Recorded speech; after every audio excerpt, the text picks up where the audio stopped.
So you're welcome back, and thanks for staying with us. Like we say, the program is Today with John and Helen, and you're tuned to Plus TV Africa, channel 408 on DSTV and 308 on Star Times.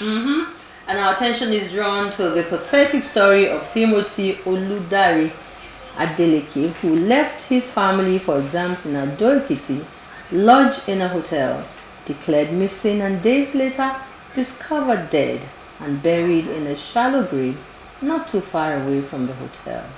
Strange happenings, John. Really strange happenings. These are things that I really don't want to talk about. It's gory. Wow. Really gory. All around us. And to think that we have security agents all over the place and these things still go. Oh, well. And lastly, the news from the Kano state that NECO has withheld results of more than 80,000 Kano students and over 500 million naira in debt. I wonder who is owing who. Who's owing NECO? And what becomes of the fate of these students? Another question. Yeah. Begging for answers. Well, tough times indeed for many, but the sun will definitely shine. Now, it's time to reveal our focus on today's show, John. Yes, precisely on the 20th of October in 2020, the world watched live as the army went on a shooting spree at protesters, mainly young Nigerians who were chanting the national anthem and waving the nation's flag to reaffirm the peaceful and patriotic nature of the protest. And that date remains historic. Yeah. Now, with the report of the Judicial Panel of Inquiry out in the open, establishing 48 victims, 11 confirmed dead, 4 said to be missing but presumed dead, and many injured, we decided to x-ray the NSAS tragedy with a view to getting closure and healing for victims, families, and the society at large, if possible. If possible. If possible. Yes, well, to help us do that, as well as look at the way forward, is our guest, a woman of many parts. Our guest joined Serendipity House in 2007 as a result of her widowhood experience to uplift and help widows and their families through their grief and challenges. She is an advisory director at Quiet Pools, a home unique for its vision to create wellness through solace, comfort, and warmth. Our guest, who is a victor over loss and grief, in 1999 had her beloved son and husband snatched away by death. Today she is a key member of Harris Phillips Educational Foundation, Youth Rescue Initiatives, Chef Lizzie Foundation, and others, where she ministers to people both home and abroad on the reality of death.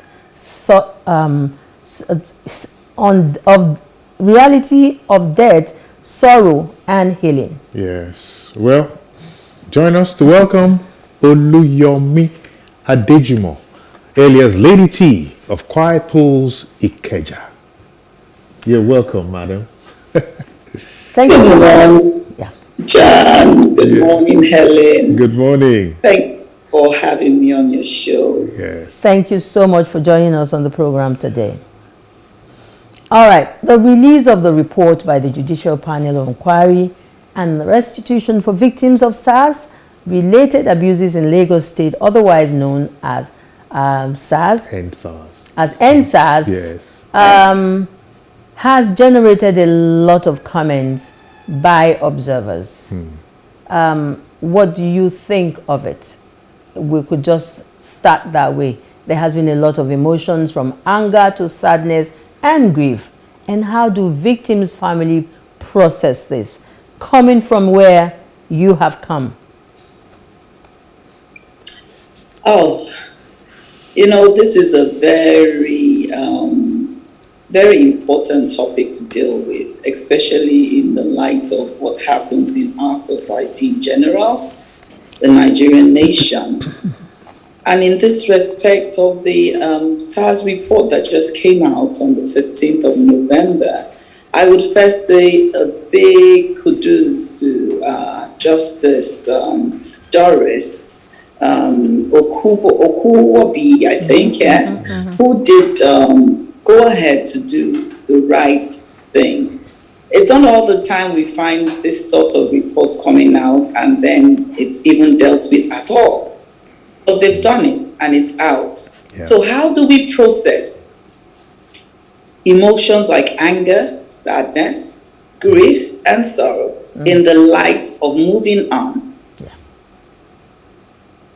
Forgiveness is the first thing I'm going to speak about. Because in this light, it's just not a normal grief.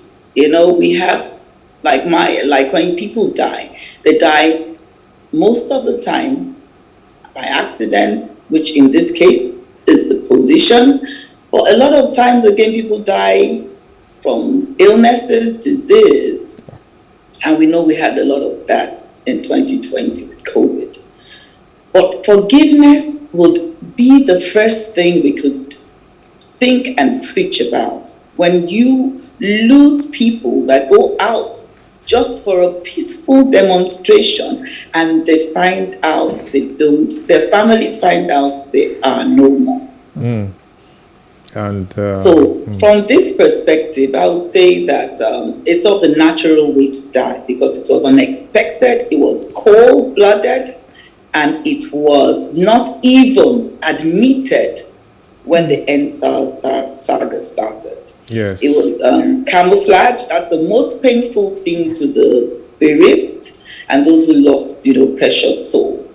So I would, from that perspective, say that to move on, both the young, the old, and even and even those who have been on the panel witnessing all these things and these gory details, the only way we can go ahead, even if the government of the nation today is not saying sorry, is for us to forgive. And I will take my text from, as a preacher, I always use my Bible. Even Jesus died unexpectedly. I'm a Christian.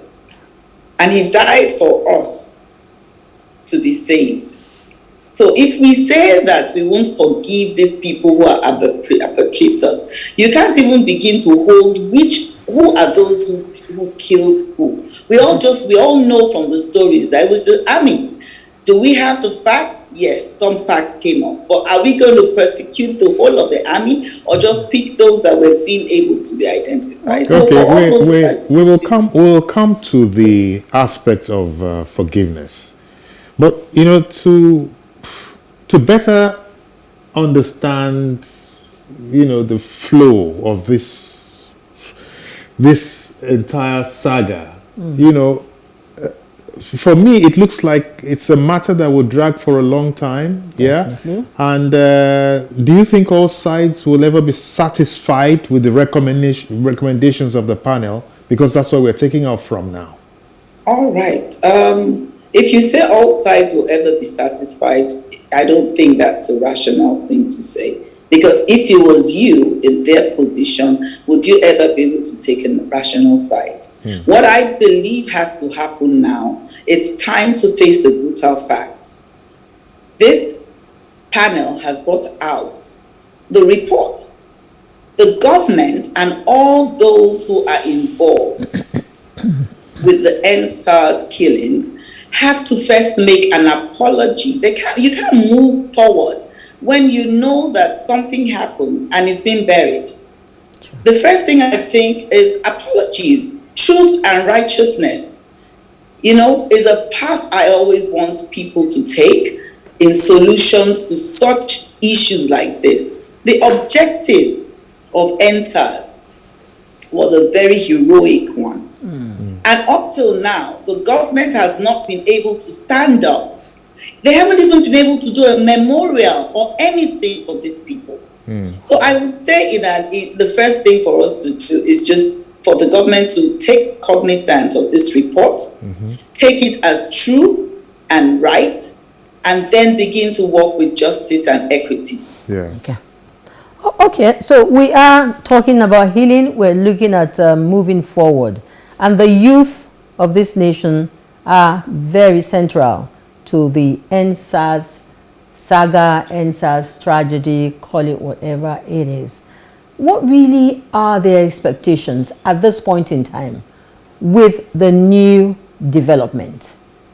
How do we address the issues of the youth? The issues, the youth in our national anthem have been encouraged to be what? To be bold, strong. And there's that part that says, even in the anthem, help the youth the truth to know. Sure.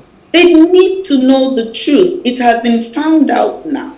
So how do we now encourage them to move on in a country where we have a constitution and that constitution has not been adhered to? The report is now out. The youth, the first thing I'll tell them to do is to bear up. They need to begin to look at this matter in terms of gathering again, but this time as an advocacy, because we know the country we have will not fail to use again the power they have in the military. And advocacy is the best thing to go for. The wounds are there, but the subject and the goal, the objective of NSAS has not been realized. Yeah. So just like every other nation, international countries like America, even India, we have those great men. We have Gandhi, we have Martin Luther King. They were able to go forward with issues like this with peace, but at the same time, they didn't stop their advocacy. To have what? Fair hearing, and to also make sure that the things that are to be done, like compensation, like memorial, I wouldn't want to go into all that because I know the question now is how do these people, how do the youths move on? It's to gather themselves, be the strength they need for one another, and become strategic in their thinking, in their implementing, because they are the ones who can change Nigeria when it comes to these issues. We have where the right is wronged, the victim is pushed aside, and nothing just happens. We just hear stories. Yeah. But you see, for some of us, this is almost like a deja vu. We've been in this for many years. Now, to the point that there's so much distrust between the younger generation and the older one, between the government and the people. And we keep going round in circles. How do we begin to relate with, how do we begin to trust that we will move on, that the government will do what we want? That question is a headache I've had for a long time. But I will answer it briefly. How do you trust people in government that are not true to even the constitution they swore to when they came to power? Trust is simply assurance to all of us, not just the youths. In this particular case, of course, the youths are vibrant. They're the ones that develop nations. But in this case, how do we get that assurance, that certainty that you rightly have just mentioned? We go around in circles. The first thing we have to do is we need to sit down and see that Nigeria has a problem of social orientation. We need to have a mind shift. Our mindset when it comes to governance and the things that are being done for this nation are totally wrong. And it's not just in this aspect. It is all in all the spheres of influence, from education to societal influence like this, that this NSAS, the youths were trying to do with NSAS. It's not just the NSAS thing we need to look at. It's from, I would say that, who is the Nigerian? Who is the governed? Who is the governed? Governed, yes. Who is it that we should think and report things to? Is it not the government? Sure. And if it is the government, how are we going to make the government begin to see that because they're in power, doesn't mean that they should mete out injustice and inequality. Nigeria right now, we know we don't need to go into all the other things happening. We have from Boko Haram to the headsmen. We've had mayhem. We've had so many of these issues just going round and round. The only thing we can do is to face the facts and become responsible. And I'm now talking to every politician in power, from the commissioner to the House of Rep to Senate, all the executive arms of government, the legislature, the judiciary, they need to begin to take a real stand that says if Nigeria wants to move forward, then we need to look at what we do, because they are the role models. They are the ones who have written the Constitution, and they should abide with what it says. Okay. All right. Well, in cases like this, mostly the personalities involved are usually, we identify them and then the case goes cold. Correct. Correct. And we're told that nobody is above the law, individuals, institutions, and what have you. Now, are there any heads likely to roll?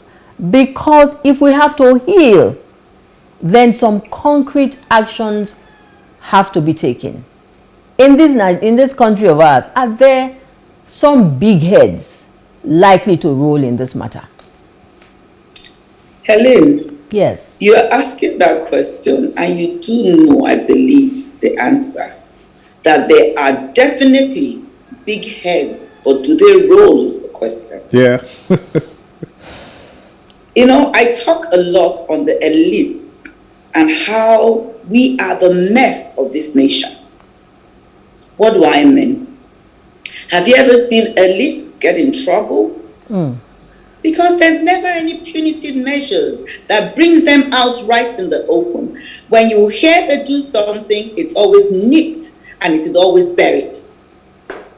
But with this NSAS case, it shows you that there are some very young people who know what it should be.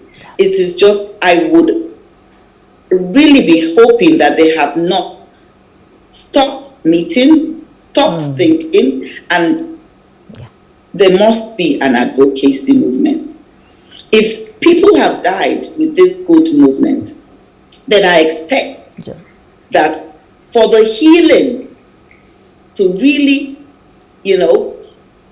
come to the forth, come to birth, because healing also has a lot to do with when you see that the situation of what happens is there's a solution to it. A solution like maybe even bringing them to the round table. Sitting down to them, not looking at them as just young people. What can they do? They're powerless. When you put up with a round table for this youth, let them come and say exactly what we already know what happened. So it's no use going through stories. What do they intend to do to bring them up so that such things don't happen again? And then the objectives of why the NSAS started should be looked at. Okay. And the due process should begin. Yeah. Until the young and the old, because the old is what we have in governance in Nigeria, really. Until they sit down at this round table and begin to strategize on how police brutality and all those other things they spoke about and they were fighting for are addressed, then how do we have anything like big heads rolling? Okay. They need to roll. But we will not have any heads rolling except there's dialogue, there's discourse on the round table. I always say this with elites, the big head, it's still the biggest sin that we take when we don't take responsibility and we are not ready to take the risk of rebuilding a nation that seems to be tearing apart. Okay, Wow. Lady T, we're looking at a discourse, we're looking at a round table between the young and the old. At this time in the studio, we're looking at taking a break. We'll take a short break now, and we'll be back with you before you know it. Don't go away.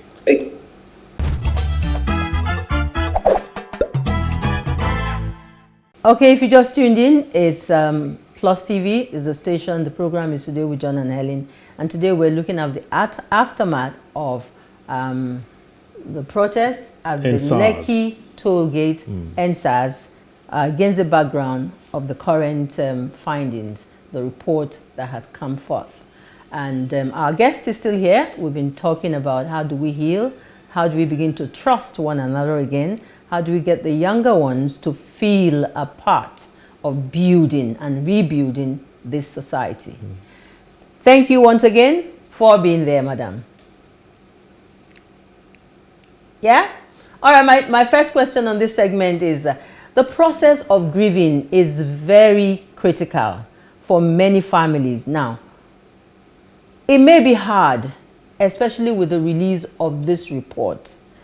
For 1 year, there's been a lot of uncertainty, especially for those who had their younger ones' life cut short by this incident. How do they begin to heal practically? Because you have walked this road. We need you to give us some kind of template, if there's anything at all, for the families who have been grieving. How do they begin to heal? Helen, dear, healing is a process, and there's no strict template to healing because every individual is different. We adapt and we go through things like death, grief and loss in different ways. But the simple process to heal, and I'm using my way now, because I just said we have different theories on healing. The main thing, the first thing is acceptance. Do you know that sometimes the people who are hurting right now have not even accepted because maybe they haven't had a closure. A closure, for instance, what happens to those 4 people that are missing right now? That maybe their bodies have not even been found. Their families have not been able to give them a burial and close up, have that closure that they are actually deceased and dead. Yeah. So acceptance is very important because those families also may still be thinking, going into, thinking, oh, why did he go out? Why did she go out? And that sort of thing. So once you accept that that person is dead, the next stage is to begin to get yourself into what I call counsel. Counseling can come in the Nigerian way. We're so good at it. We have family members and friends that are always rallying around us. We also have a very vibrant spirituality around us in Africa, Nigeria especially, where you can also have the help of your, let's call it your pastor or your imam, to help you to get through it, through the strength, that is the word, the strength of God, our Creator. Yeah. That was the mainstay part for me, because when you know God and you know His word and what He says about death and what death means, then you are ready to accept and move on, knowing that He has promised you to heal you. In the Bible, for instance, it says, no, grief, sorrow comes only in the night time, or joy comes in the morning. Yes. If you really want to trust God and move on, it's good to trust that Creator you have that speaks to you and says life goes on. Death is just the transition. So it begins to walk, you begin to work on your thinking, your mind, your emotions now get fed from what you think, because the mind controls our emotions. And once you can do that and you pitch onto it, then you find out that it's easier to move into things that you would most likely start to remember the person in a positive way, not the deep loss, but the things that person stood for. You begin to bring up the good memories you shared with the person. These things begin to ease your pain. You see them as if they're still alive because of the good things they've done. You begin to feel them. Sometimes, of course, in therapy, you find out that even you're still talking to them, Yeah. you're still looking at their photos. All these things are very good for very, very good for your emotional balance, psychological balance. When you can't, because somebody dies doesn't mean the memory of the person should vanish. It never vanishes. Okay. In fact, you treasure it, and you go in and out, making sure that you feel good about that person as if the person is still with you. Another area of making sure you can pass through your grief is making sure that you don't get into depression. Depression is different to sorrow. Sorrow, there's nothing wrong. When you lose a person or lose someone, of course you'll be sorrowful. Mm-hmm. But depression is when you start to linger on without even thinking there's no way out. Mm-hmm. That you go into this abyss that you just feel, well, I might as well just die. I've lost my child. Yeah. I've lost the son. So why don't I? Yoruba will say kilo kuku fun mi kemi na kuku ma lo. So you start willing yourself to die, and you go into a depressed state where even it begins to affect your health. It begins to affect everything you're made up of. The way you don't want to be with people. You shy away from thing. So as I said, number 2, it's very important you're surrounded with people who love you. Love what conquers all things. Who love you, who are ready to talk to you, who are able to be with you and help you through it. And we could go on and on this, but I don't know whether the time permits us. That should help. And the healing process too, I think, has been helped with the release of this report. Yes. So, in this particular case, I think they would feel they didn't die for nothing. They didn't die for nothing. But you say it's not just the report that will do that. I think, we should think about many more things like compensation. If you're somebody who had a young child of a 1-year, 2-year-old child, what happened? If it was a child that was the breadwinner for the family, what happens to the family? We also have to take those practical actions. Because love for me is action. It's not just speaking love. It's not just a report. It's the government now sitting down and making sure that these people are also catered for and nurtured. Well, so now that we seem to have reached some kind of logical conclusion, in quotes, Have we?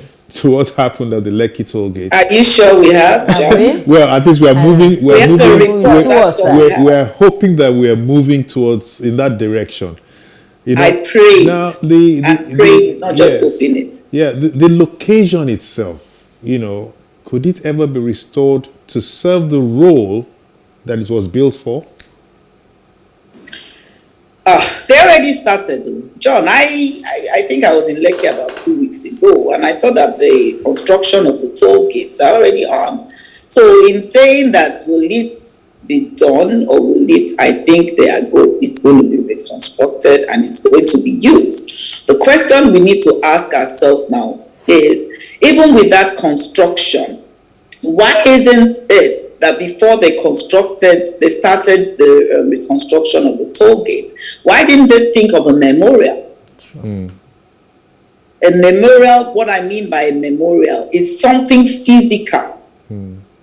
That, every time people pass the toll gate, they look at it and they feel a moment of silence, something that eases the pain in those who have lost those people.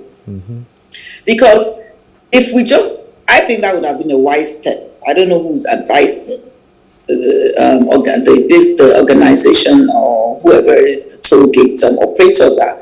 But the first thing I think would for them to have built a wall. I remember World Trade Center, and the best thing that they ever did in that place was to erect memorials that people could actually come to.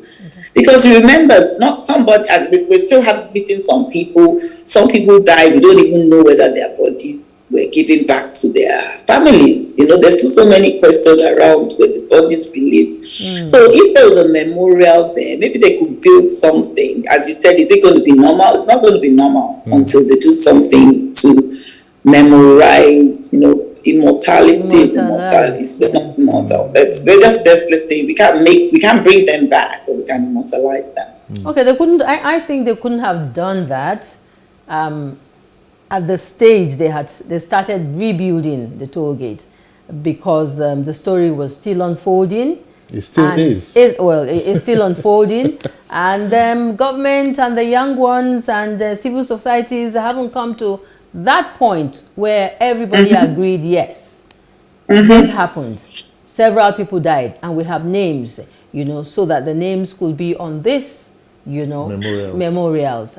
So, but we just hope that now that we are where we are, that should be something that the Lagos state government is thinking about, if not the federal state government. Federal government. All right, we're being told that time is almost gone, but very quickly, there are personalities who have been identified as ambassadors of this protest.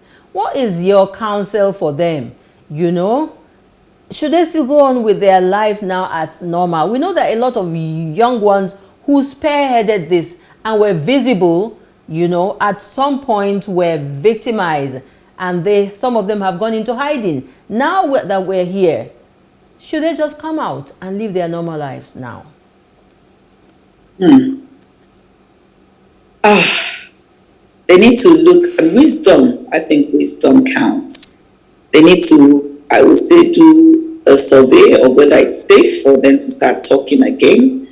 Before they talk, I think an advocacy, a body that can help them, that can hold them, holding hands together, support group. I think that's going to be very important. You have people, a heroic young lawyer who's done a lot. I'm so proud of her. I think her name is Mo Odele, or she's young, she's a lawyer, she's been fighting for this justice and all. Then you have all those branded people that are in their own rights also very popular. If they can all come together and join hands together and make sure that the terrain is safe before they start to write, more things, because now the facts are there, so they can actually put their pen to paper right now. But a support group is very important.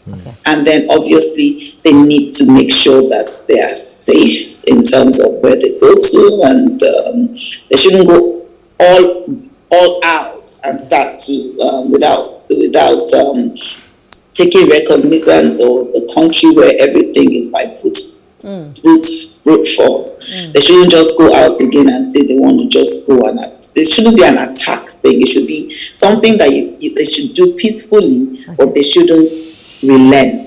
They should be courageous and not relent in their attempts to prove that they were innocent and they have a right to speak. Thank you so much. Absolutely. Thank you so much. Thank you so much, Lady T of Quiet Pools Ikeja, and we're talking about Oluyomi Adejumo. Thank you so much for your insight on this issue. It's a trending issue, it's an ongoing matter, and we continue to, talk about it until we get to that conclusive end, so that everybody will find some healing, will find some forgiveness, will get more confidence in the government, especially for the young ones. Thank you once again for making time to be on the program with us today. Thank you, Helen. Thank you. John? Yes. Moving on. Moving on.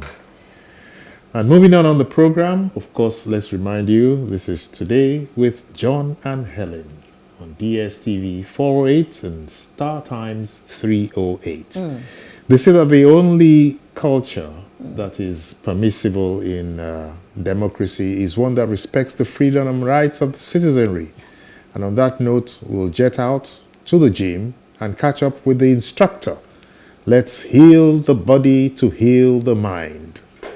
After that, Ferron Owotomo and Ademola Ogunbanjo, a political economist, will be discussing End SARS, the way forward. Don't go away.